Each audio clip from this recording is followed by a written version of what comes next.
সন্ধেবেলা দুজন মিলে রেডি হয়ে বেরিয়ে গেছিলাম একটা ইনভিটেশন বাড়িতে। মিষ্টির দোকানে গিয়ে মিষ্টি নিলাম, তারপরে ফুলের দোকানে গেলাম। ইনভিটেশন ছিল একটা পুজোর বাড়িতে, যেখানে বারের পুজো ছিল আর মা কালীর পুজো ছিল। তো রিক্সায় করে চলে গেলাম মিষ্টি আর ফুল নিয়ে। তারপরে ওখানে গিয়ে সুদীপ্তর সাথে দেখা হলো, গিয়ে প্রথমে কোল্ড ড্রিঙ্কস খেলাম। আর এই দেখো সবাই গল্প করছিলাম, প্রথমে সিন্নি খেলাম যেহেতু পুজো হয়ে গেছিলো। আর এই হচ্ছে সৈকত, যার বাড়িতে পুজো ছিল।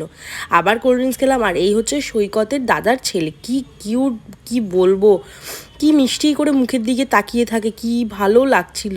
তারপরে কিন্তু আমরা খেতে চলে গেছিলাম। প্রথমেই চলে এসে দেখো প্লেট আর গ্লাস, আর তারপরেই সার্ভ হয়ে গেছে খিচুড়ি। গরম গরম খিচুড়ি ছিল একদম, আর আলুর দম, বেগুনি। সত্যি কথা বলতে আমার পোলাওয়ের থেকে বেশি পুজো বাড়িতে খিচুড়িটাই ভালো লাগে।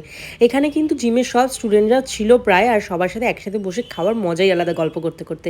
সৈকত দেখো দাদা ছেলেটাকে নিয়ে এসে আর দেখছে দেখো সবার দিকে কেমন করে। তারপরে চলে আসলো চাটনি, পাঁপড়, পায়েস। এই দিয়ে আজকের ডিনারটা কমপ্লিট করলাম। টাটা আজকের জন্য।